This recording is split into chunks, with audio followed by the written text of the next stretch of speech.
Hello friends, मेरे digital classes में आप लोग का बहुत बहुत फिर से नए सेशन में स्वागत करता हूं। तो चलिए हम यहाँ पे एंशिएंट हिस्ट्री पढ़ेंगे। प्राचीन भारतीय इतिहास भारत के पढ़ेंगे, जिसमें से मैं पिछले क्लासेस में 225 क्वेश्चन मैं कंप्लीट करा चुका हूं। आई थिंक उस क्लास को देख लिए होंगे। सारे क्वेश्चन आपके इंपॉर्टेंट है। जितना भी क्वेश्चन जो कंटेंट तैयार किया जा रहा है, आपके लूसेंट से क्वेश्चन को तैयार किया गया है। लूसेंट आप सभी को पता होगा 90% जो क्वेश्चन आपके उठ के यहाँ से आपके आते हैं, तो इसलिए कंटेंट पे मैं ज़्यादा फोकस करता हूँ। क्वेश्चन आपके उसी पैटर्न पे बनाया गया जो आपके एग्जाम में बार बार यहाँ से क्वेश्चन पूछा जाता है। आप प्रीवियस कोई भी एग्जाम, चाहे आप सेंट्रल गवर्नमेंट के प्रिपरेशन कर रहे हैं, चाहे आप स्टेट में कोई भी एग्जाम के, तो आप उन जैसे कोई भी एग्जाम का प्रिपरेशन कर रहे हो तो आप पुराने प्रीवियस ईयर क्वेश्चन को भी आप सॉल्व करके देख सकते हैं।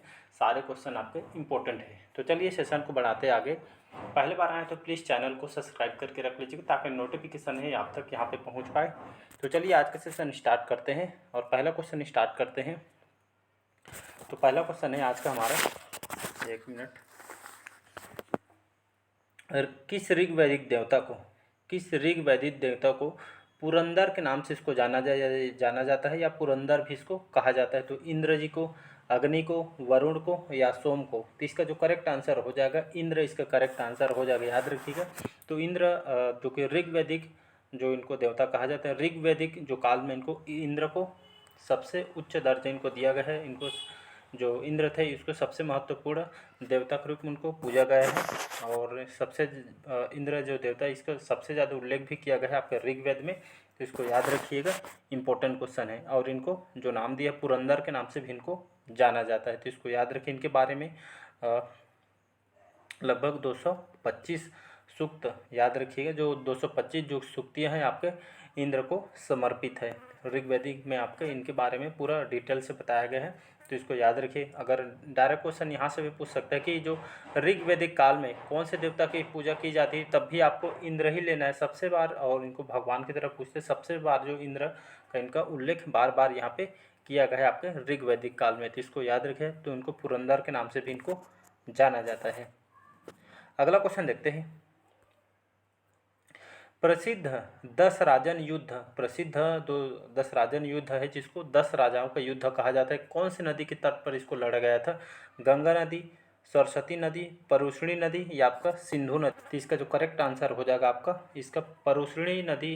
उस समय इसको परुष्णी नदी के नाम से जाना जाता है, लेकिन अब इसको रावी नदी के नाम से इसको जाना जाता है। वर्तमान नाम पूछे तो आपको रावी नदी आंसर लेना है। तो इसको याद रखिए। पहले उस समय जो युद्ध लड़ा गया था उस समय इसको परुष्णी नदी कहा गया था, लेकिन वर्तमान में जैसे आपका नाम चेंज होगा इसको रावी नदी के नाम से इसको जाना जाता है। जिसमें आपके जो राजा सुदास थे, जो राजा सुदास, और यहाँ पे 10 राजाओं के द्वारा इसको हराया गया था। आपके सुदास के द्वारा, राजा सुदास के द्वारा इसमें 10 राजाओं का युद्ध है आपके रावी नदी के तट पे हुआ था, जिसमें 10 राजाओं को राजा सुदास के द्वारा इनको हराया गया था। ये आपका इंपॉर्टेंट क्वेश्चन है, तो इसको याद रखिएगा।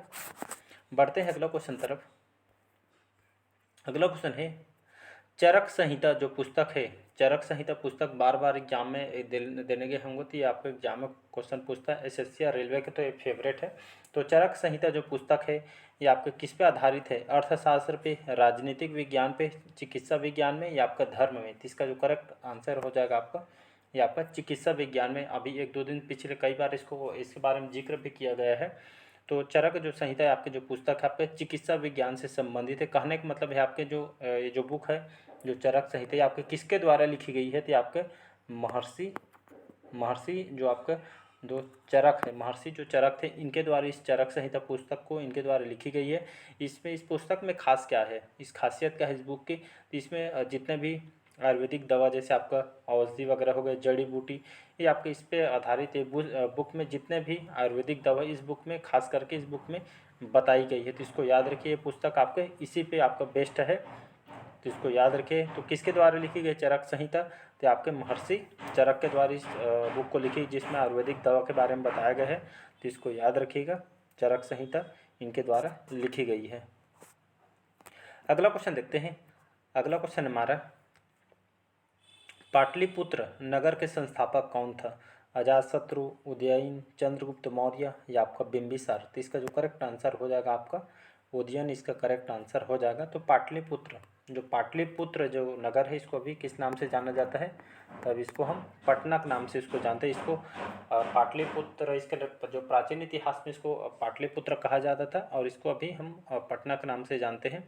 तो पाटलिपुत्र नगर के संस्थापक कौन थे, तो ये आपकी स्थापना उदयन के द्वारा किया गया था। उदयन कौन थे, तो ये आपके उदयन जो है आपके कौन से, उदयन आपके जो है आपके मगध के एक राजा थे, शासक थे, मगध में इन्होंने शासन किया था। तो इन्होंने इस नगर की स्थापना की थी कौन सी सदी में, तो ये लगभग 5वीं सदी में इस शहर की स्थापना किया गया था।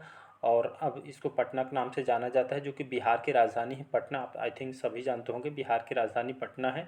और मगध की राजधानी के रूप में पाटलिपुत्र की स्थापना किसने की थी, तो आपके उदयन के द्वारा किया गया था। तो ये आपके मगध के शासक थे जहाँ पे इन्होंने शासन किया था। तो इसको याद रखिएगा, इंपॉर्टेंट क्वेश्चन है। अगला क्वेश्चन देखते हैं। हाइडेस पेच, जो हाइडेस पेच का जो युद्ध है सिकंदर और पोरस के बीच कौन सी नदी के तट पर इसको लड़ा गया था, चिनाब नदी, झेलम नदी, सिंधु नदी या आपके तो इसका जो करेक्ट आंसर कौन सा हो जाएगा, तो ये आपका झेलम नदी करेक्ट आंसर। हाइडेस पेच का युद्ध ये आपके प्राचीन भारत में इसको जाने माने युद्ध कहा जाता है, जिसमें आपका यो युद्ध हाइडेस पेच का जो युद्ध है आपके झेलम नदी के तट पे हुआ था, जिसमें आपका सिकंदर एस लिख दिया हूँ और आपके पोरस, इन दोनों के बीच आपका हुआ था कौन से सन में, तो लगभग 326 ईसा पूर्व में। तो लगभग 326 ईस्वी में ईसा पूर्व में आपका हाइडेस पेच के युद्ध झेलम नदी के तट पे हुआ था। सिकंदर और राजा पोरस के बीच आपके कौन से नदी के तट पे, झेलम नदी के तट पे हुआ था। और इसमें जो हार किसकी हुई थी, तो आपके जो सिकंदर ने पोरस को बुरी तरीके से इसको हरा दिया था। तो इसको याद रखिएगा, इनको हराया गया था, इसका बी ऑप्शन इसको याद रखिएगा। बढ़ते हैं अगला क्वेश्चन तरफ। मगध की पहली राजधानी कौन सी थी, तो मगध की जो पहली राजधानी पाटलिपुत्र थी, वैशाली थी, राजगिरी थी या चंपा थी। साथ ही साथ आपको स्कोर भी देखते चलिए, आपका स्कोर कितना बन रहा है उसको कमेंट बॉक्स में लास्ट में बताइएगा। तब इसको जितना ज़्यादा आपका स्कोर उठते जाएगा उतने आपके लिए बेनिफिट्स आपको, ज़्यादा से ज़्यादा क्वेश्चन अटेंड करेंगे तो जाहिर सी बात है आपका स्कोर भी बढ़ने लगे, आपका नॉलेज भी गेन होते जाएगा। तो मगध की जो पहली राजधानी कौन सी थी, पाटलिपुत्र, वैशाली, राजगिरी या चंपा। तो इसका जो करेक्ट आंसर हो जाएगा आपका राजगिरी। इसको अभी इसको राजगिरी के नाम से जानते हैं, पहले इसको गिरिव्रज के नाम से इसको जाना जाता है। याद रखिए, तो मगध की पहला राजधानी अगर राजगिरी दिया रहेगा तो राजगिरी लगाना है, गिरिव्रज अगर दिया रहेगा तो गिरिव्रज आपको लगाना है। अभी हम इसको वर्तमान नाम आपका राजगीर के नाम से इसको जाना जाता है। तो इसको बाद में इसको पाटलिपुत्र इसको बनाया गया था आपके। अगर वहीं पे मगध की जो जानकारी आपके कौन से ग्रंथ में मिलती है, तो मगध के जो सर्वप्रथम उल्लेख कौन से ग्रंथ में आया, तो आपका अथर्ववेद, याद रखिएगा। तो अथर्ववेद में आपके मगध के जो राज्य के बारे में इसके उल्लेख किया गया है, तो इसको याद रखिए। अथर्ववेद में आपकी इसकी जानकारी सर्वप्रथम उल्लेख किया है मगध के बारे में, तो इसको याद रखिए। तो मगध में कौन से शासक यहाँ पे शासन किया था, तो आपके जो इसमें शासन करने वाले जो मुख्य शासक, तो बिंबिसार जो है ये आपके मगध पे इन्होंने शासन किया था और पाटलिपुत्र को इन्होंने राजधानी बनाया था, बाद में बनाया था। तो इसको याद रखिएगा। अगला क्वेश्चन देखते हैं। किस शासक ने पाटलिपुत्र को मगध की राजधानी बनाया था, बिंबिसार ने, उदयन ने, अजातशत्रु ने या आपके कनिष्क ने। तो कौन से शासक हैं जिन्होंने पाटलिपुत्र को चेंज करके मगध की राजधानी, मतलब पाटलिपुत्र को मगध की राजधानी बनाया था, बिंबिसार, उदयन, अजातशत्रु या कनिष्क ने। तो इसका जो करेक्ट आंसर हो जाएगा राजा उदयन, इसका करेक्ट आंसर हो जाएगा। तो राजा जो उदयन जो शासक, इन्होंने पाटलिपुत्र को मगध की राजधानी इन्होंने चेंज करके इसको बनाया गया था। तो इसको याद रखिए। तो राजा जो उदयन ने राजा जो उदयन है ये आपके कौन से वंश के थे, तो ये आपके हर्यक वंश के शासक हैं। इनका जो शासन काल है लगभग 460 से 440 ईस्वी तक इन्होंने शासन किया था। तो इसको याद रखिए। तो इन्होंने जो उदयन थे ये हर्यक वंश के शासक थे, इन्होंने पाटलिपुत्र को मगध की राजधानी इन्होंने बनाया था। अगला क्वेश्चन देखते हैं। निम्नलिखित कौन सा बौद्ध ग्रंथ जिसमें 16 महाजनपदों की सूची प्रस्तुत करता है, अंगुत्तर निकाय, सुत्त पिटक, विनय पिटक या अभिधम्म पिटक। तो इसका जो करेक्ट आंसर हो जाएगा अंगुत्तर निकाय जो है इसका करेक्ट आंसर हो जाएगा ए ऑप्शन, याद रखिए। तो अंगुत्तर निकाय जो है आपका बौद्ध ग्रंथ से संबंधित है, जिसमें 16 महाजनपदों की सूची आपका अंगुत्तर न्याय इसमें प्रस्तुत करता है। याद रखिए बौद्ध ग्रंथ से संबंधित, जिसमें अंगुत्तर निकाय में 16 महाजनपदों की सूची इसमें बताई गई थी। इसको याद रखें, अंगुत्तर निकाय जिसमें 16 महाजनपदों का इसमें वर्णन किया गया है। ये आपके कौन से ग्रंथ से संबंधित है? तो बौद्ध ग्रंथ से आपका संबंधित है। तो इसको याद रखिएगा। तो इसका जो ए ऑप्शन अंगुत्तर निकाय इसका करेक्ट आंसर हो जाएगा। अगला क्वेश्चन देखते हैं। निम्नलिखित में से कौन जो है आपके मगध साम्राज्य की राजधानी नहीं थी? निम्नलिखित में से कौन जो है आपका मगध साम्राज्य की राजधानी नहीं थी? गिरिव्रज, पाटलिपुत्र, राजगिरी या आपका कौसंबी? तो इसका जो डी ऑप्शन करेक्ट आंसर हो जाएगा। तो मगध साम्राज्य की राजधानी कौन सी नहीं थी? तो यहाँ पे कैपिटल का बोला गया है, मतलब जो मगध जो साम्राज्य यहाँ पे स्थापित किया था प्राचीन भारत में, उस समय राजधानी किसको नहीं बनाई गई थी? तो कौसंबी को नहीं बनाई गई थी। बाकी गिरिव्रज, पाटलिपुत्र, राजगिरी ये इनके बारे में अभी तो बता दिया हूँ मैं। बाकी कौसंबी को इसको मगध की राजधानी या इसको रूप में इसको उल्लेख नहीं किया गया है और इसको स्थापना भी नहीं किया गया था। इसको याद रखिएगा, डी ऑप्शन करेक्ट आंसर हो जाएगा। नेक्स्ट क्वेश्चन देखते हैं। नेपाल में, याद रखिएगा, नेपाल में बौद्ध धर्म किस शासनकाल में लागू होता है? मतलब नेपाल में जो बौद्ध धर्म का जो प्रचार हुआ, प्रचार प्रसार या फिर किसके शासनकाल में लागू हुआ था? कहने का मतलब है अजातशत्रु, कनिष्क, चंद्रगुप्त मौर्य या आपके सम्राट अशोक? तो इसका जो करेक्ट आंसर हो जाएगा सम्राट अशोक। याद रखिए, जो सम्राट अशोक थे इन्होंने जो बौद्ध धर्म का जो प्रचार प्रसार कहाँ पे लागू किया गया था? तो आपके नेपाल, याद रखें नेपाल में। एक मिनट, और आपका जो इसका डी ऑप्शन करेक्ट आंसर हो, सम्राट अशोक के द्वारा आपके इनके शासनकाल में बौद्ध धर्म का बहुत ही जोर शोर से यहाँ पे प्रचार किया गया था। नेपाल में उस समय बहुत ही फेमस हुए थे। और इन यहाँ पे जो बुद्ध का जन्म भी आपके जो नेपाल है, यहाँ पे जो नेपाल के जो लुम्बिनी जो जिला है, यहाँ पे गौतम बुद्ध जी का जन्म हुआ था। गौतम बुद्ध के जन्म यहाँ पे इनका जन्म हुआ था। और नेपाल लुम्बिनी में इनका कई बार एग्जाम में क्वेश्चन पूछा गौतम बुद्ध का जन्म कहाँ हुआ था? नेपाल के लुम्बिनी जिला में इनका जन्म हुआ था। जो वहाँ से उस समय जो अशोक भी बौद्ध धर्म इन्होंने अपनाया था। तो इनके जो शासन काल में इन्होंने प्रचार प्रसार यहाँ पे नेपाल में करवाया गया था। तो इसका डी ऑप्शन याद रखिएगा, इंपॉर्टेंट क्वेश्चन है। अगला क्वेश्चन देखते हैं। महावीर का जन्म किस कुल में हुआ था? शाक्य वंश में, लिच्छवी या आपका जैंत्रिक में या आपके मल्ल वंश में? तो इसका जो करेक्ट आंसर हो जाएगा आपका, कौन सा करेक्ट आंसर हो जाएगा? तो आपके ये आपका सी ऑप्शन हो जाएगा। आपके जंत्रिक लिखा है, आपका जंत्रिक है ना, इसको याद रखिएगा। तो ये आपका ऐसे रहेगा जंत्रिक कुल। तो इनका कुल कौन सा था? जंत्रिक कुल है, इसको याद रखिएगा। तो महावीर का जन्म कौन से सन में हुआ था? तो आपके लगभग 599 ईसा पूर्व में इनका जन्म हुआ था। वैशाली कुंड ग्राम में इनका जन्म हुआ था। और आपके किसके यहाँ जन्म हुआ? तो जो क्षत्रिय राजा जो सिद्धार्थ और उनकी जो माता थी त्रिशिला, इनके यहाँ जन्म हुआ था 599 में। इनका कहाँ पे हुआ था? तो वैशाली कुंड ग्राम में इनका जन्म हुआ था 599 वर्ष में, मतलब ईसा पूर्व में इनका जन्म हुआ था। कौन से कुल में? तो आपके जात्रिक कुल में। लेकिन आपके जाति से एक क्षत्रिय थे, इसको भी याद रखिएगा। तो जाति से आपका क्षत्रिय थे, इनके पिता आप क्षत्रिय थे, इसलिए इनका जो आपका जाति क्षत्रिय वंश के थे, इसको याद रखिए। कुल पूछे तो यांत्रिक आपको आंसर लेना है। अगला क्वेश्चन देखते हैं। महावीर की माता कौन थी? महावीर की माता कौन थी? अभी जस्ट बताया हूँ। इनकी जो माता थी आपके यशोदा थी, अन्नोजा थी, त्रिशला थी या देवनंदी थी? तो महावीर की जो माता का नाम, इनका जो नाम था आपका त्रिशला थी। मतलब करेक्ट आंसर हो जाएगा सी ऑप्शन करेक्ट आंसर हो जाएगा। तो इसको याद रखिएगा, इंपॉर्टेंट क्वेश्चन है।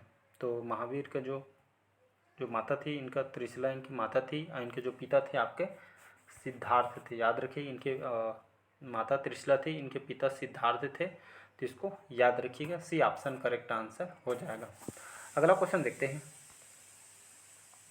निम्नलिखित में से कौन जो है बुद्ध के महापरिनिष्क्रमण, जिसको त्याग का प्रतीक माना जाता है, इसका जो प्रतीक चिन्ह, जो प्रतीक या चिन्ह इसको बोला जाता है, इसका प्रतीक चिन्ह किसको बताया गया है? कमल को, घोड़ा को, पहिया को या बैल को? तो इसका जो करेक्ट आंसर हो जाएगा आपका, तो उसको बहुत बार बता चुका हूँ जो प्रतीक है इनका, जो जन्म वाला जो प्रतीक कौन सा है?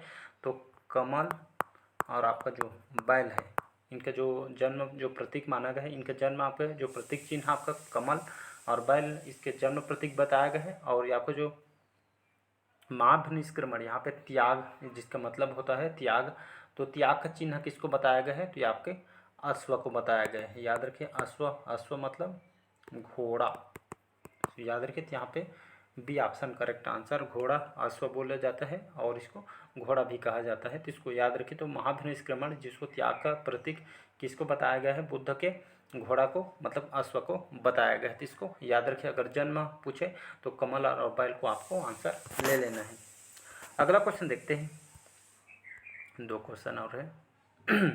एशिया का जो प्रकाश है किसे कहा जाता है, सम्राट अशोक को, गौतम बुद्ध को, महात्मा गांधी को या आपके मात्सोगी तुंग को। तो एशिया का जो प्रकाश किसको कहा जाता है, तो आपके गौतम बुद्ध को कहा जाता है, याद रखिएगा। तो एशिया का प्रकाश जो किसको कहा गया है, गौतम बुद्ध को कहा जाए। क्यों ऐसा कहा गया है, तो आपके इनके जीवनी के बारे में याद रखिए। जो गौतम बुद्ध हैं इनको एशिया का प्रकाश इसलिए कहा गया, इनके जीवनी के बारे में जो एक अंग्रेज थे सर एडविन अर्नोल्ड, याद रखिए सर एडविन जो अर्नोल्ड थे, इनके जीवनी के बारे में एक बुक लिखी गई थी जिसका नाम है आपका एशिया का प्रकाश। याद रखिए किसके द्वारा लिखी गई, तो आपके sir Edwin Arnold, sir Edwin Arnold, इनके द्वारा इस पुस्तक को लिखी गई। इनके पूरा जीवनी के बारे में, गौतम बुद्ध की जीवनी के बारे में इनके बुक में लिखी गई। उस पुस्तक को जो इनके द्वारा लिखी गई, इस पुस्तक का जो नाम रखा था, जो शीर्षक का नाम रखा गया था आपका एशिया का प्रकाश रखा गया है। तो इसको याद रखिए, कहीं से भी एग्जाम में क्वेश्चन पूछा जा सकता है, तो हमको पूरी तरीके से आपको पूरा डिटेल के साथ पढ़ना है। तो इसको याद रखिए, आपके रेलवे और एसएससी में, व्यापम वगैरह पीएससी में क्वेश्चन आपका पूछा जा चुका है। अगला क्वेश्चन देखते हैं, लास्ट क्वेश्चन। आजीवक संप्रदाय के संस्थापक कौन थे, उपाली, आनंद, गौतम या आपका मखली गोसाल। इसका जो करेक्ट आंसर हो जाएगा आपका, तो आजीवक संप्रदाय के संस्थापक आपके मखली गोसाल हैं, डी ऑप्शन करेक्ट आंसर हो जाएगा। तो ये आपका इसकी जो स्थापना है, आजीवक संप्रदाय के जो स्थापना कब किया गया था, तो आपका 5वीं सदी में इसकी स्थापना किया गया था। किसके द्वारा, मखली गोसाल के द्वारा किया गया है। ये आपका जो आजीवक संप्रदाय आपका क्या होता था, ये एक तरह का एक प्राचीन भारत या मतलब धर्म से संबंधित, मतलब एक प्राचीन भारतीय धर्म से संबंधित, जिसमें बौद्ध और जैनियों के ये आपके समकालीन थे। तो इसको याद रखिए, डी ऑप्शन करेक्ट आंसर हो जाएगा। आजीवक संप्रदाय के संस्थापक मखली गोसाल जी हैं। या के एक प्राचीन भारतीय के धर्म है जिसमें बौद्ध और जैनियों के ये आपके समकालीन बताए गए हैं। तो चलिए, आज का सेशन कैसे लगा कमेंट करके ज़रूर बताइएगा। साथ ही साथ आपका स्कोर कितना बना कमेंट बॉक्स में प्लीज़ कमेंट करके बताइएगा। और पहले बार आए हैं तो चैनल को सब्सक्राइब करके रख लीजिए ताकि नोटिफिकेशन आप तक पहुंच पाए। तो इसको चलिए और ज़रूरतमंदों तक भी शेयर कीजिएगा ताकि उन लोग भी लाभ इसका उठा पाएँ। तो जैसे आपका जो प्राचीन भारतीय इतिहास खत्म होता है उसके बाद हम सीधा मिडिवल हिस्ट्री में आ जाएंगे। मिडिवल हिस्ट्री भी इसके बाद हम स्टार्ट कर देंगे, तो लगभग 1-2 चैप्टर और आएगा, फिर हम सीधा ख़त्म हो जाएगा मिडिवल हिस्ट्री। आप हम पढ़ने स्टार्ट करेंगे। एक चीज़ और बताने यहाँ पे मैं चाहूँगा, कोई भी स्टूडेंट जैसे क्लास को लेते हैं तो पूरा कंप्लीट देखा करिए। एक जैसे एक पार्ट को देख के चौथा 5वां देखेंगे आपको बिल्कुल समझ नहीं आएगा, इसलिए पार्ट वाइज देखते चलेंगे तो आपको सिलेबस भी कंप्लीट हो जाएगा। प्राचीन भारत जो इतिहास है कंप्लीट हो, मॉडर्न हिस्ट्री में कंप्लीट करा दी, मॉडर्न हिस्ट्री भी पढ़ सकते हैं। उसको पढ़ के सीधा प्राचीन इतिहास में आइएगा, प्राचीन इतिहास ख़त्म हो जाएगा, फिर हम सीधा मिडिवल हिस्ट्री आएंगे, तो कंप्लीट आपको हिस्ट्री यहाँ पे कराया जाएगा। साथ ही साथ आप प्रीवियस ईयर क्वेश्चन भी लगा के देख सकते हैं, फिर आपको कंटेंट का यहाँ पे जो क्वेश्चन का लेवल है आपको समझ आ जाएगा। लूसेंट से क्वेश्चन को तैयार किए गए हैं। तो चलिए मिलते हैं अगले पार्ट में, आज का सेशन यहीं तक रखते हैं। Thank you.